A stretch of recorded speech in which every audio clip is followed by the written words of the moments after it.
Donc nous avons le temps pour prendre quelques questions, parce que nous avons démarré un petit peu en retard. Je regarde l'heure, voilà.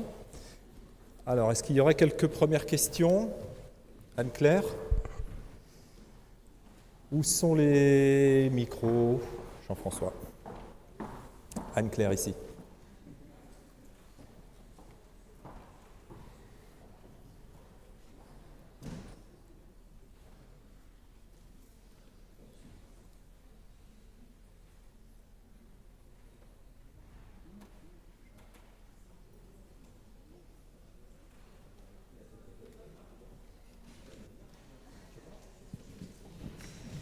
Il n'y a pas de... Ah si.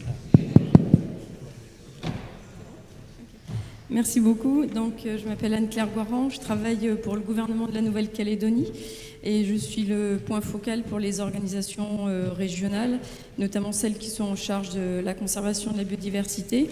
Je voulais simplement, pour rajouter peut-être une étape dans la chronologie qui a été évoquée dans la matinée, la Nouvelle-Calédonie avait postulé pour accueillir en 2020 la conférence régionale des aires protégées et de la conservation de la nature et sa candidature a été retenue. Donc c'est une conférence qui est majeure puisqu'en fait c'est une conférence qui a lieu tous les 7 ans au cours de laquelle on fait à la fois le bilan de l'état de la biodiversité dans le Pacifique, donc des 22 États et territoires dont 3 territoires français. Et c'est également l'occasion de monter, de construire la stratégie pour les 10 ans à venir. Et bien sûr, ça sera l'occasion pour les pays de la région de faire le bilan des objectifs d'Aichi. Donc moi, ce que je voulais proposer à l'UICN France, c'est de vraiment, et à l'AFB et aux partenaires français, c'est de venir en soutien aux territoires français du Pacifique dans la mise en place de cette conférence, de manière à ce que ça soit un succès et que ça constitue une étape par rapport au congrès 2020 de l'UICN et par rapport à la conférence 2020 de la COP 15. Voilà, donc je vous remercie. Très bien. On va prendre une question en bas. On prend quelques questions, puis après vous faites quelques commentaires. Bon, ça peut être intéressant de réagir effectivement sur... Sonia nous a présenté de l'agenda international extrêmement chargé, mais il y a aussi toutes les conventions régionales, notamment dans le Pacifique, qui pourraient être mobilisées. Sandrine. Oui, il faut se lever. Sandrine Bélier, je suis la directrice d'Humanité et Biodiversité. J'ai vraiment une question, parce que le thème est comment atteindre les objectifs internationaux de la biodiversité en 2020. Moi, j'aimerais que vous puissiez revenir peut-être les uns et les autres sur les priorités d'action qu'il nous appartient de mener à l'horizon de 2020. Et puis ensuite, j'aimerais bien avoir davantage de développement. Parmi les objectifs, vous avez fixé l'objectif de 2050, avoir une vision à 2050. C'est quelque chose qui m'échappe un peu, parce que je pense que déjà à 2030, il y a un gros travail à faire à 2030, et je crains que d'avoir une vision à 2050, vu l'urgence de la situation, nous handicape vis-à-vis des États davantage que ça nous permettrait d'avancer, puisqu'on se dirait on a 30 ans devant nous, donc pour on a des échéances à 2030 pour les objectifs de développement durable, pour la biodiversité on peut se donner 30 ans de plus, enfin voilà, j'aimerais avoir quelques éclaircissements parce que je trouve que j'ai pas bien compris et je crains que ce soit plus un handicap qu'un avantage d'avoir cette vision sur le long terme que je comprends bien entendu sur le fond.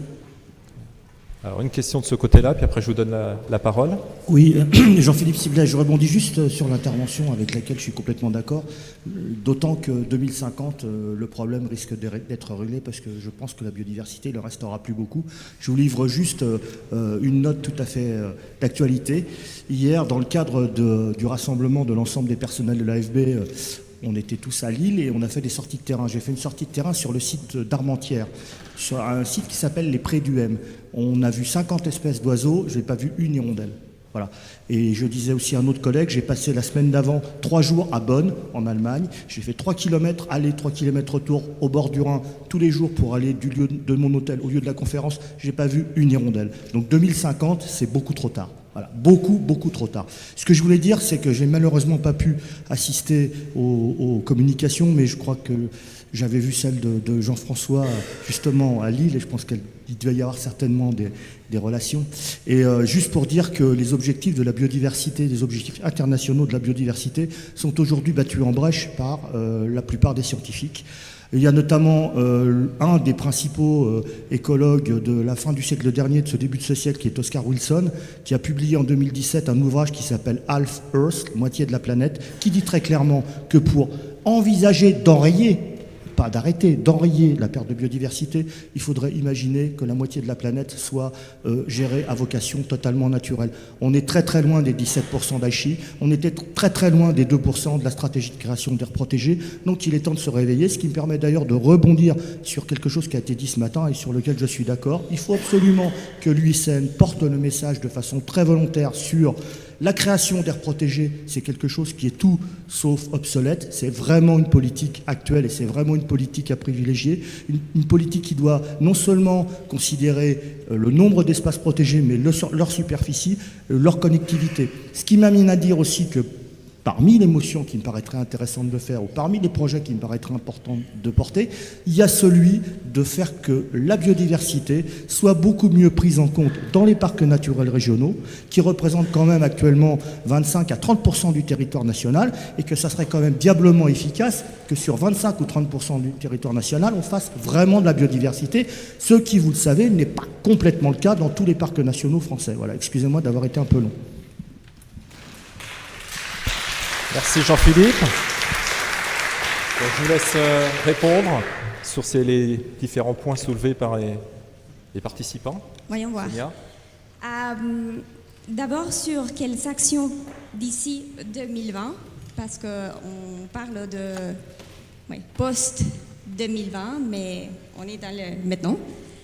Et oui, tout à fait.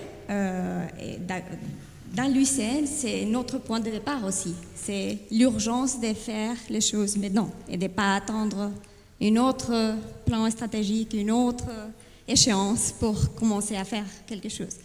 Et c'est ça mon point sur les succès. Il y a des choses qui se passent maintenant qui ne sont pas capturées dans toutes ces évaluations des progrès qu'on doit relever, qu'on doit continuer et mettre en avance pour pousser pour plus d'actions aux gens maintenant. Ça, on est d'accord. Et aussi basé sur les choses qu'on a, c'est-à-dire les outils qu'on a en ce moment. Il y a énormément d'informations. Je ne sais pas combien de databases ou des outils qu'on a à notre disposition. Mais quand on va aux réunions de biodiversité, on écoute les délégués dire on n'a pas suffisamment de ça, on n'a pas suffisamment ça, et il nous manque des informations sur ça pour pouvoir agir. On a énormément d'informations déjà, et c'est pas capturé, c'est pas utilisé ou c'est pas actualisé. Alors là, on doit mettre la pression sur ça.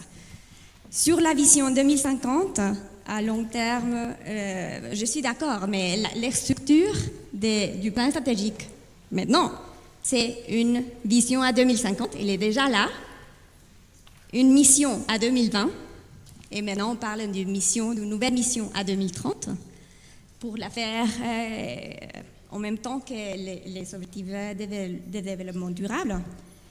Alors la vision, c'est déjà là, c'est déjà mise.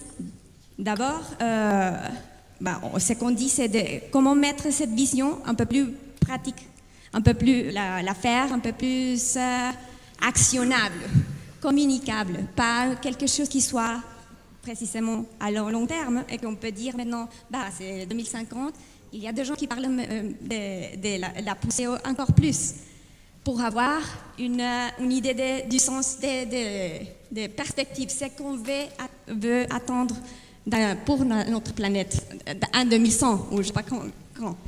Mais c'est en discussion.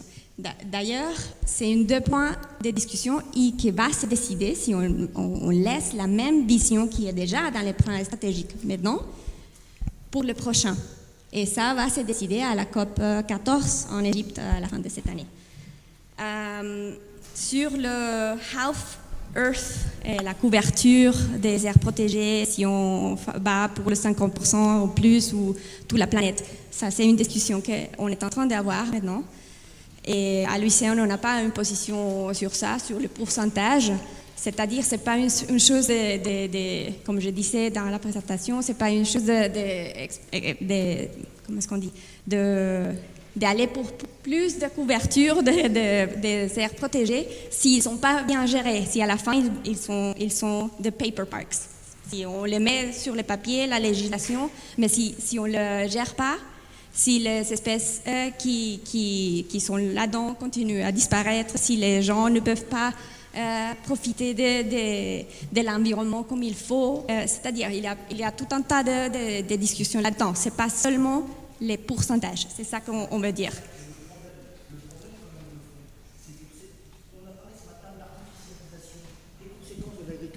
Si on ne se donne pas les moyens d'avoir une résilience de ces écosystèmes, c'est chaque mur. C'est-à-dire qu'aujourd'hui, le problème, c'est pas de savoir si on peut gérer, le problème, c'est d'éviter que ces espaces se soient totalement dégradés et à jamais. Et ça, c'est vraiment fondamental. Et si l'UICN ne s'empare pas de cette question-là, moi, je pense que c'est vraiment dramatique. Parce que le problème, c'est qu'aujourd'hui, les moyens financiers, que ce soit au niveau national, les moyens financiers, que ce soit au niveau national ou au niveau international, ne sont plus là et on n'a plus les moyens de créer des espaces protégés qui engagent des sommes importantes. Donc il va falloir qu'on apprenne à créer des espaces protégés dans lesquels il n'y aura pas de gestion et qu'on laissera évoluer dans une trajectoire naturelle.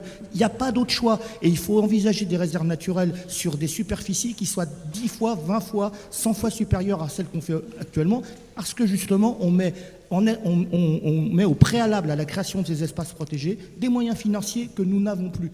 J'attire vraiment votre attention sur l'urgence de cette situation. Donc l'idée, se dire il faut absolument qu'on puisse gérer les territoires avant de les créer, avant de les protéger, à mon avis, c'est une erreur majeure. Il faut qu'on passe à la session suivante. Jean-François, peut-être juste terminer, dire un petit mot ? Non, juste pour dire qu'il y a un autre outil qu'on a à notre disposition, c'est le Key Biodiversity Areas. Comment est-ce qu'on dit ça en français? Sont clés pour la biodiversité, c'est-à-dire de choisir ou d'établir des endroits qui sont importants pour la biodiversité, pas nécessairement des aires protégées. Alors, il faut faire la distinction. Mais c'est un autre outil qu'on a à notre disposition. On a un standard déjà, on a des normes pour les établir. Il faut qu'on les utilise. Et ça, c'est une autre discussion qu'il faut avoir par rapport à juste les pourcentages, étendre combien de pourcentages d'aires protégées. Merci, je vais essayer d'aller vite donc pour répondre à l'ensemble. Bon, il y a le concept qui a été porté par la CDB à Cancun du mainstreaming, c'est-à-dire de l'intégration de la biodiversité, des enjeux de biodiversité dans tous les secteurs de l'économie. Je pense que là, il y a tout de même un champ de possibles qui est porté par un certain nombre d'acteurs, on va le voir, je pense, tout à l'heure, en France, et c'est extrêmement important. Le deuxième grand point, c'est tout de même d'arriver aussi à une cohérence des politiques publiques, y compris en France, c'est-à-dire qu'il y ait là aussi une primauté, disons, une prise en compte des enjeux biodiversité dans toutes les politiques publiques, par exemple dans les politiques de l'énergie au niveau national, dans les politiques agricoles, etc. Bon, je vais vite, mais malgré tout. La politique des aires protégées, bon, je rejoins assez bien ce qu'a dit notre ami Siblé. Je pense qu'il y aurait besoin, au niveau national, que l'on re-raisonne la loi, j'ai plus la date, sur les parcs nationaux, etc., pour prendre en compte cette nécessité d'avoir des espaces où il puisse y avoir une libre évolution du monde vivant. Bon, moi j'appelle plutôt les zones de protection intégrale, mais chacun verra ce que je veux dire. Alors après 2050, il est bien évident, et c'est un peu ce que j'ai essayé de passer comme message, qu'on est tout de même dans l'urgence aujourd'hui. Encore une fois, les 130 pays qui sont exprimés à l'IPBES ont tout de même pointé du doigt le côté dramatique des pertes de biodiversité, les conséquences énormes. Je n'ai pas parlé des sols, mais on parle de possibles centaines de millions de migrants qui seraient liés à la destruction des sols. Et vous vous souvenez que le secrétaire d'État anglais a dit quelque part en public les sols de la Grande-Bretagne et de l'Angleterre en particulier n'en avaient peut-être plus que pour 40 ou 60 cycles de culture. Donc ça, c'est pas dans le sud, c'est au nord. Donc oui, raisonnons sur 2020 ou 2025, mais faisons attention à ne pas laisser croire aux décideurs que 2050, c'est encore une échéance. Je dis un mot sur la question des dates. La planification dans le temps. Bon, on fait beaucoup de planification dans le temps depuis plusieurs années. C'est indispensable d'un côté. On ne peut pas faire les choses, mais il faut bien donner une visibilité et une perspective. Mais en même temps, politiquement, ça sert beaucoup à, disons, ça peut servir à ne pas agir dans l'immédiat, à différer l'action, et pour tout dire, à ne pas prendre d'engagement, parce que ce qui se passera dans 10 ans, dans 15 ans, qui en sera responsable, etc. Et donc il faut accompagner, à mon avis, et c'est pour la CBD, toute planification dans le temps, par exemple pour 2030. Moi, je suis pour l'objectif 2030 parce qu'il y a l'agenda 2030. Je suis d'accord avec Madame Bélier, Sandrine Bélier. Il faut l'accompagner de mesures immédiates et opérationnelles d'action. Et je pense que la CBD en particulier, je reprends l'affaire de l'inventaire des zones marines sensibles, devrait accompagner sa planification dans le temps d'invitations très claires aux organismes compétents à s'engager. Elle pourrait clairement inviter l'OMI à établir des zones sensibles pour la navigation maritime, les conventions régionales comme la CAMLAR, le Conseil de l'Arctique, les conventions de mer régionales, la convention de Berne, à s'engager dans ces planifications et prendre au mot les États, je l'espère, s'ils sont invités à présenter des NDC, des programmes nationaux de biodiversité au moment de la COP 15. Voilà. Parce que sinon, on risque, je dirais, avec des objectifs lointains, d'amuser la galerie et de revenir 10 ans après, comme on va le faire en 2020, comme on l'a fait en 2010, avec un constat de carence. Merci Lucien, merci Jean-François, merci Sonia. Vous pouvez les applaudir.